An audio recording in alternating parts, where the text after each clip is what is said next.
Hello, everybody. This is Rick Manning. I'm going to be joined by Representative Paul Gosar very shortly. He is a representative from, uh, yeah, now I've got notes saying they're having trouble. Rumble, we got a rumble problem, David. The Paul Gosar represents Arizona. He is and actually represents not only the very northern part of Arizona, Mojave County, but he represents all the way down the Colorado River to Yuma. So he represents the border as well. So he's got a massive district that runs the entirety of north south of the state along the Colorado River. And in that district, and touches a little bit in the Phoenix area as well, and in that district, he's got kind of the breadth of some of the problems you're seeing at the border with immigration. He also sits on the House Government Oversight and Accountability Committee, which has come into the news a lot with Chairman James Comer's announcements that that they have pushed forward and have laid out a case that our good friend Joe Biden and family have received massive amounts of money, 10 million bucks is estimated, through a web of companies and shell corporations and a money laundering operation for all intents and purposes. And so we want to talk a little bit about that with Mr. Gosar as well. And finally, we've got breaking news that we're going to kind of hope to lead off with, and that deals with the FBI whistleblowers who came forward to the House Judiciary Committee, and under the whistleblower laws are meant to protect public employees from retaliation if they they're coming forward to the House or to the House, the Senate, or to the media, talking about malfeasance in government. There's the law, whistleblower law protects those people from retaliation from their bosses, from firing, from being put into essentially punishment for coming forward and saying, "Hey, wait a second, the weaponization of government has been happening right here, here, and here. Here's the proof. Here are the receipts." And those people are heroes, and we just went through a whole thing under the Trump administration where we were told the whistleblowers were inviolable. So so we've got this problem with that's pretty much that now this is today. Those whistleblowers are supposed to speak before the FBI or for the House Judiciary Committee, and we've got some interesting developments on that. David, are we making any progress on the congressman's end? Congressman, you should be able to hear him in your current configuration. Yeah, why don't we just? I've got the audio with the congressman. We're trying to get the video, but for now, Congressman, you've heard me kind of introduce it. Tell me, what do you? Let's start out first of all with a basic question. You were instrumental in trying and making certain that the House rules allowed a lot of input from the members and a whole bunch of different ways that the House could be democratized, so to speak. And in terms of dealing with then Speaker Hopeful McCarthy, kind of working those deals out so you could get to an end where we end up with Speaker McCarthy. Tell me, A, are the rules working, and B, what's your impression of the job Speaker McCarthy is doing? Well, the rules are working. I mean, when you see that we have three people on the Rules Committee, Thomas Massey, Ralph Norman, and Chip Roy. It's now become must-watch TV in my office. When you see some of these characters, take on the left and their idiotic ideas, it's to be honest with you, must-watch TV. Funny, but there's a real take to this, and that is we got to steer the ship back. And I think the only way we could have accomplished that is by only having a 5-vote majority. But look what it's given us. It's given us a debt ceiling opportunity that corrects course. Now, it's not everything we want, but I mean, it starts making those changes. You saw a border bill, immigration bill that's probably some of the strongest language that we've seen in 40 years. So, and that's with a 5-vote majority. So, they said it couldn't be done, but it has been done. And I think that the Speaker has now found new life in regards to being that attack dog on behalf of the House. And, we've empowered him by giving him more power because of getting these jobs done. And I think he holds a very positive viewpoint now with the American public, and he's getting stuff done. Yeah, I was really impressed. We did a live stream yesterday with where I featured the press conference that was done regarding the debt ceiling, and Speaker McCarthy, he just killed it. He did great. He did a great job. I was very, very impressed. Let's talk about some of this breaking news right now and dealing with whistleblowers and the FBI whistleblowers in particular. I know you're not on House Judiciary Committee, but you're very familiar with this. We dealt with the whistleblower laws a lot when Eric Ciamarella, name couldn't be mentioned as somebody who was leaking information out of the National Security Council under the guise of being a whistleblower. And so we've got we now have FBI whistleblowers who are scheduled to testify before the House Judiciary Committee today. And there's some news breaking about that testimony. What exactly do we know? What we're actually being reported on numbers of stations is that they will not be afforded the whistleblower protection. And that is totally unacceptable, totally unacceptable. We've also seen in recent days that the folks at the IRS that were looking into the Biden administration being relieved of their duties. So there is an orchestrated attempt here that it appears that coming from justice and from the FBI, that we're not following the rule of law. We're now separating ourselves and becoming the law. Let's repeat that other part, because I think a lot of people missed that. At the IRS whistleblowers who were reporting on Hunter Biden and Hunter Biden's the fact that taxes weren't being paid on a lot of the monies that they know were received by Hunter and other Bidens. And there was an investigation, were taxes paid? The answer was no. And then the whistleblower came forward and said, but the statute of limitations were kind of let to run out on a lot of those charges rather than bringing them against Hunter Biden. And that was, if I remember correctly, that's what the IRS whistleblower was focused on, was that, correct? Mm-hmm. Yes. And so what's the development there? You were saying there. So those individuals that were keynoting or leading that investigation or that query were relieved of their duties. They were reassigned to another position. So essentially, the people who were looking into it were fired and transferred to another position, to a corner far away from anything controversial. It might be, to sick them on us conservatives. Who knows what they were realigned to, but they were relieved of that objective of looking into the Biden crime syndicate. So we have Biden in the IRS, an agency that engaged in a direct attack on conservatives, on C3s and C4s during the Obama administration, an agency that has been used by the left to go after Republican funders time and again. We now see that they've moved the people in charge, the Biden sycophants in charge have now moved out the investigators on their Biden case. So that's one. Right. And that's in the last couple of days. Two, we just had the FBI whistleblowers, and they're not being afforded whistleblower protection. What does that exactly mean?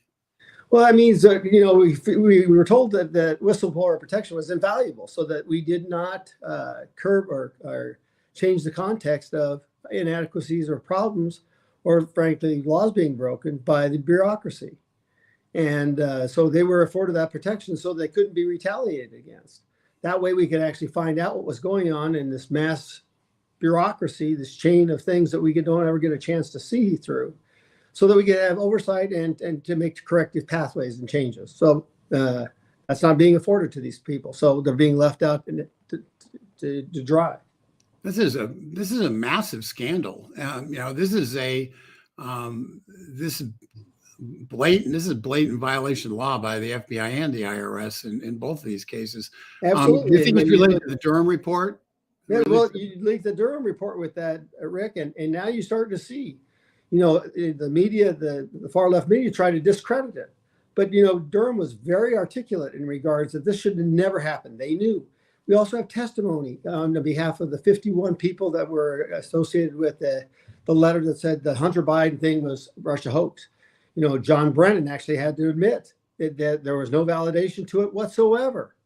So now we have our intel, we have our FBI, we have our DOJ all lying in regards to the promotion of facts that were not facts. They were hidden lies.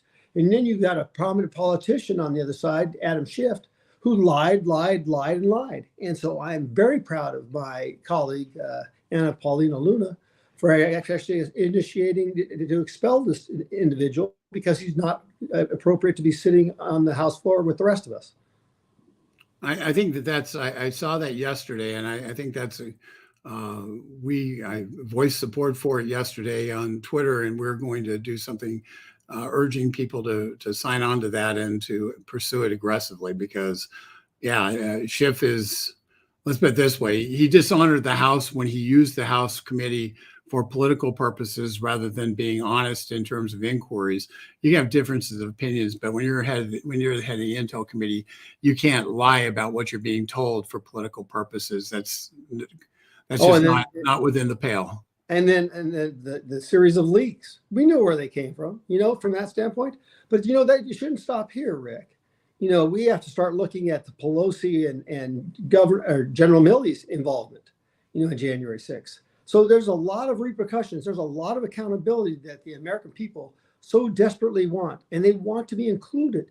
That's some of the things that we've been pushing with Kevin McCarthy, the speaker, is that release the videotapes on J6. Allow the American public to get involved. We already saw that the FBI has said that they're going to arrest another 1,200 people. We're sitting ducks. Let them go. Let them find the informants that supposedly were never there. Well, this is one of the interesting things. We have the same FBI that sits there and says, has been given carte blanche, and truthfully, carte blanche by Congress through the appropriations bill that was passed in December of last year, the 1.7 trillion that the Senate signed off on. Certainly, the Senate Republicans did. Put a whole bunch, about $2 billion more into J6 investigations, so grandmas in Homer, Alaska, can be harassed while the guy who supposedly was wandering around trying to set off explosives at the DNC-RNC, apparently that person's missing in action. So we've got an FBI that apparently is really good at tracking down average citizens, not so good at doing at actually finding criminals. But this whistleblower thing is astonishing. Mm-hmm. It really is astonishing. What can the House do when the FBI says that somebody who's coming to Congress as a whistleblower won't be afforded that protection and could be fired as a result of their testimony? What can the House do? Well, first of all, we could do is we have budgetary processes coming up, and we can make sure that no money can be spent on behalf of the FBI in the doing of their duties until the remedies of the following things come forward. So we could do that. Number two is we could also take this and challenge it in the Supreme Court because this is an executive legislative issue. And I think that would be something that the Supreme Court would be forced to take up based upon the rule of law. So there's a number of things that we could do here. And the third thing is fight fire with fire. Go back at these. Instead of going into defense, go on the offense. That's why I said about the J6 tapes. Turn them loose. Turn the American people. Empower them to be not victims, but empower them to be solutions. We were told there were no assets in the crowds. Now we're finding out there's a couple here, a couple there. Then there's 10s. Then there's 50. There's a whole bunch more. And so what we have to do is, if it was an affront to democracy, like the Democrats said, it was an affront to the American people. So turn them loose. So hit them hard every which way you go and stay resolved and stay firm. One of the things that we mentioned off air was something called the Holman Rule. Yep. Holman, can you explain what that is and how that's an option in this circumstance? Yeah, so the Holman Rule was actually where you can do line by line discretionary input to salaries. For example, I used it several years back, in regards to Mark Gabriel, the head of WAPA, the Western Administrative Power Authority. And they misused, I think, roughly $25 million wrongly. And he was responsible for that. So what I did is I went on the floor with an amendment that took his salary down to $1. Well, you can imagine that the floor erupted with that. We lost the vote, but we really got his attention and the remedy. So it allows you to go in one by line items and change them, whether they be an individual, whether they be an agency, whether they be a rule, like, for example, promulgations under the FBI or the ATF in regards to the brace rule. All those things are allowed under the Holman rule. My understanding is you can't use it against somebody who's been confirmed by Congress, but, in terms of being appointed by the president and confirmed, Right. but you can use it on any other person who's at Right. the public service level. Right. And so is there any way to identify who actually has gone and denied the whistleblower protections for the FBI whistleblowers? Well, we certainly could look at the hierarchy and who usually looks at that Office of Oversight there within the FBI. So I think we could find out who that is. But it also may come down to our great Attorney General, who lacks any repose to being an authoritarian on the rule of law. He's lost all respect. Yeah, I don't know if we could do the Holman rule with him, but we certainly could impeach him. And which, switching over a little bit on terms of the immigration with just real quickly, I'm covering a lot of the waterfront here, but I wanted to get the immigration piece in because it is a disaster that's going on. It's what we talked about talking about on this piece. So you represent Yuma, a border town. Tell me what the human costs are in Yuma based on the immigration disaster crisis that Alejandro Mayorkas has brought on to us. Well, to give you one example, hospitalization. So we have a lot of ladies having babies, that are citizens. No longer can they do that in Yuma. They're being shipped to Phoenix because of the influx of the illegals. So the illegals come first, citizens come last. So, so if you're a young mother, you're pregnant, you've been working with your obstetrician, with your gynecologist, and all those people locally. You've got your doctor relationship, you've got your hospital relationship, you've got everything set up. Now at the last minute, when you're fragile at best, they're saying, "Oh, we're going to drive you." How far? Now Phoenix isn't next door, is it? No. People up here in the Northeast understand how far Phoenix is from Yuma. Yeah, so Yuma is like a 5-hour drive. So suddenly, somebody who's pregnant, on the cusp of having a kid, their water breaks and they say, "Oh, well, you get to go to Yuma or you get to go to Phoenix 5 hours away." Is that what they're telling them? Yeah. And then it gets even worse. So what about preemies and the ICU for children? So once again, they can't take them to the Yuma hospital. They have to ship them off to Phoenix. And in those types of critical situations, Rick, every minute counts on a child. They don't have the reserves that we as adults have. So it gets even more complicated. Now this hospital is in $24 million in arrears. That's how much this is added up. And it has become where the illegals come first, citizens come last. One hospital is being essentially driven to near bankruptcy with and parents who have a premature child have to, if they can anticipate it, go to Phoenix, they have the premature child there, and then they've got to put themselves up because you're not leaving your child behind 5 hours away. When you have to go back to work, you're sitting there saying, "Well, I can't leave you're 5 hours away from your family."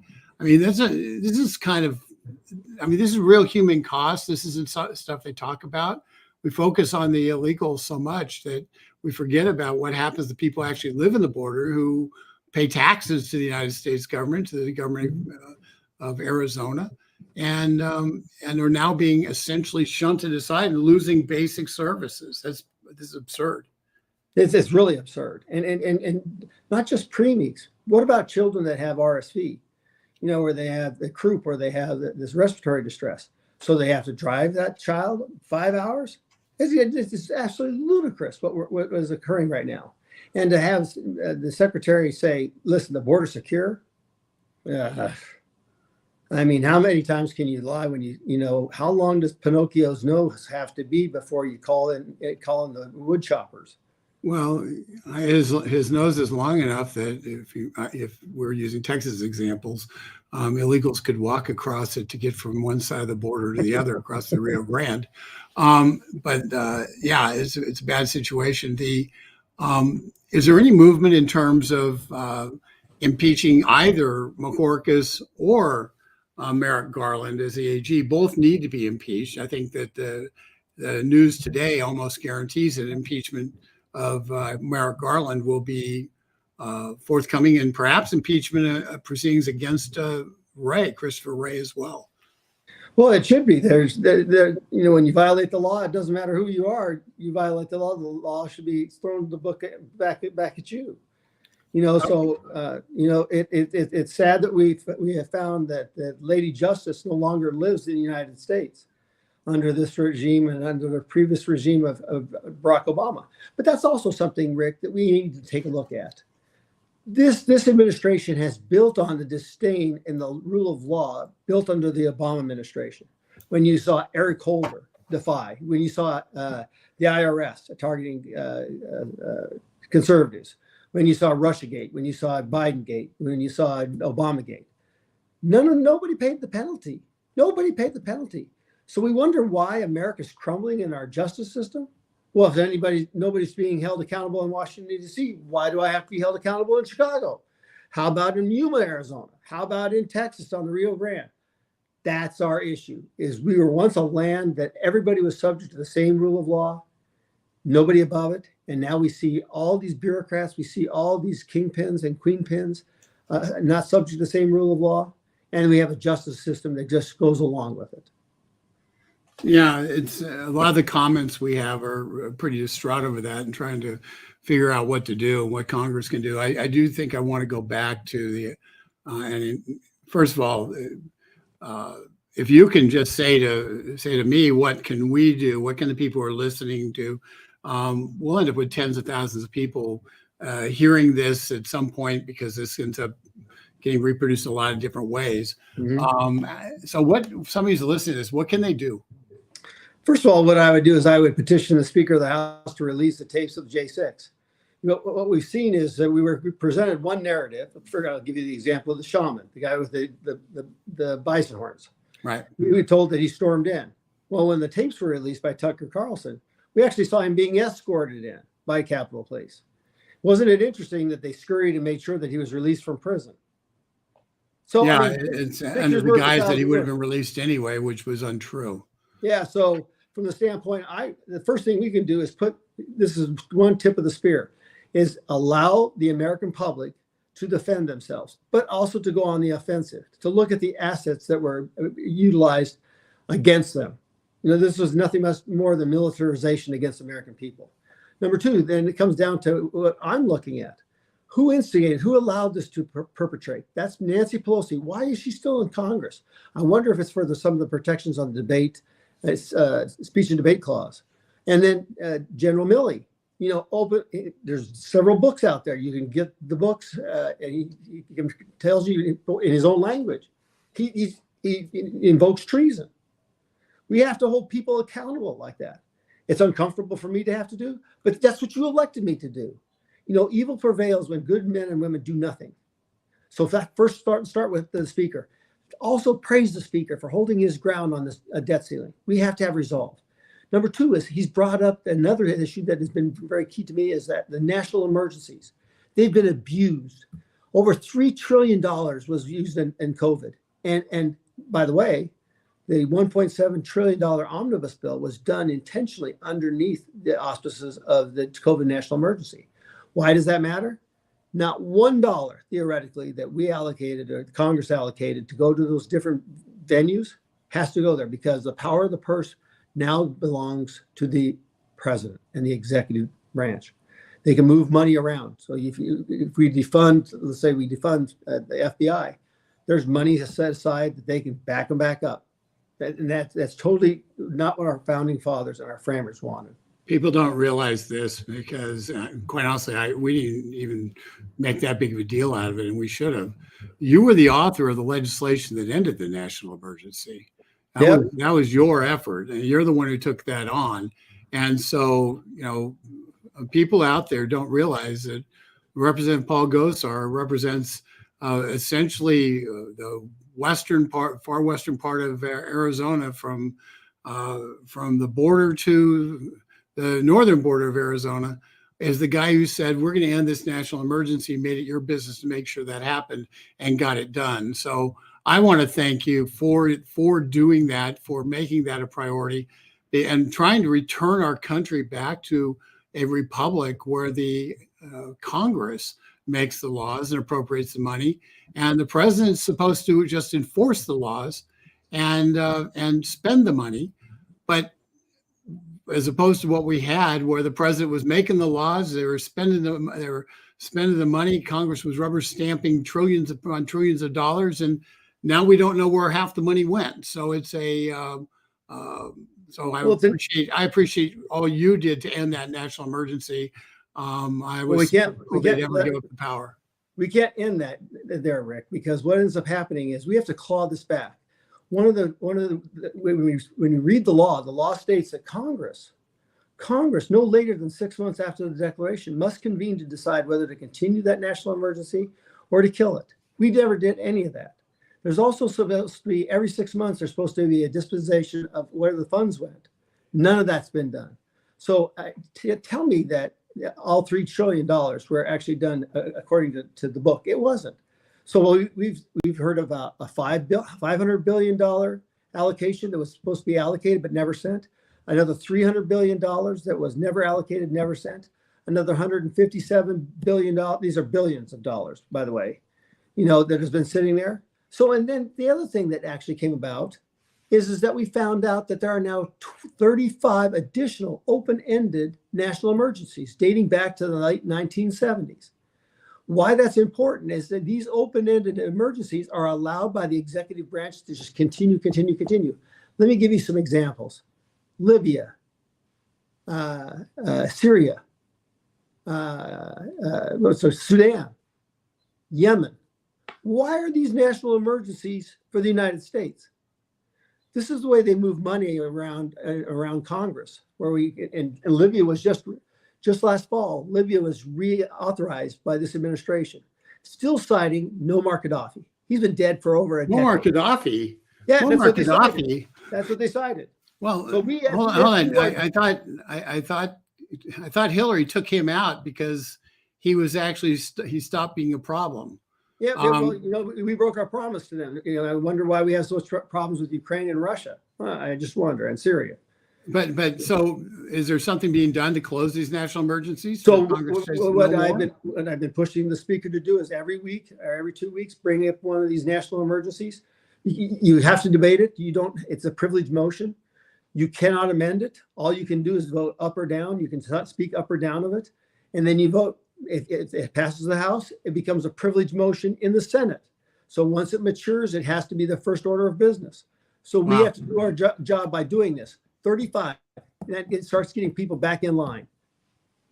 And I wonder how much money. Great idea. I wonder how much money is actually there, Rick, as well. We know it's hundreds of billions of dollars because the inventory has never been done well at all. I want to put this into perspective and I know you have a very limited time, and I appreciate how much time you've spent with us, but I can't leave this part of the conversation with all the hundreds of billions of dollars you're talking about that are kind of just floating around with no accountability and apparently just kind of used in a black box somewhere. I can't walk away from that, not point to the debt ceiling where we're really arguing over very few dollars being cut in the debt ceiling. The cuts are only moving us back 5 months in terms of our spending with the debt ceiling. That's the cuts. And then we're allowing Congress to, under that, to increase the spending 1% every single year. If we were to claw back hundreds of billions of dollars that have been authorized but not spent, that would be a tremendous. Wouldn't that make a big difference in terms of our overall fiscal situation? Yeah, exactly right, Rick, because we're spending about $100 billion per month more than we take in. So if I just outlined for you almost $1 trillion, and let's add to that, there's between 61 and $87 billion sitting in governors' back pockets they can't use and spend because of the limitations on COVID. So with what I told you, 500, 300, 137, another 61 billion, you got $1 trillion. That buys you at least 10 months. Trillion. We have this Now, this is money that hasn't been, understand the process a little bit so people understand. Congress appropriates the money, right? and then the executive branch spends that money, but they don't necessarily spend it all in the same year. They can spend it over time. Right. Am I correct in this? Well, particularly when you're looking under the auspices of a national emergency, just like the COVID. They have permission to expenditure out that. But that's why you're supposed to have your expenditure reports up to date. And there's not been one entry over the several years that COVID existed. Not one. Representative Gosar, thank you very much for the time you've spent with us. I really appreciate it. I know this went a little over time. But this has been one of the most informative conversations I've had, and talking with any member. You've brought up a number of points that matter in terms of our fiscal health, and it's not just rhetoric, it's real stuff. Yep. With real things we can do. Americans for Limited Government will do everything we can in our power to support you, as you know. And if there's anything you need, sent out to the public or people to be informed about, let us know. We'll use our vehicles to do so every time. So thank you very much for this time. Is there anything that you'd like to conclude with? Yeah, Rick, thank you. And thank your viewers. The power is in the people. We have to understand that and know that, but we have to put it to work. So I challenge you, join me in taking back this country. It's not every day that you're born to be it's the same part as our framers, but today we are. So we are our victors. So let's join up and let's get this done and take back America. Representative Paul Gosar is the most productive member of Congress, based on getting things done, getting bills passed, like ending the national emergency, doing various defunds and the like. He and his staff are experts at trying to figure out how to take the government back for the people. And we are truly fortunate to have him as one of the key members of Congress, and somebody who knows how the Congress works and actually uses the system to try to bring power back to the people. Representative Gosar, thank you. You're a national treasure, and I appreciate the fact. I just appreciate the fact that I can call you friend. Thank you, friend. Talk to you soon, Rick. Take care. Bye-bye.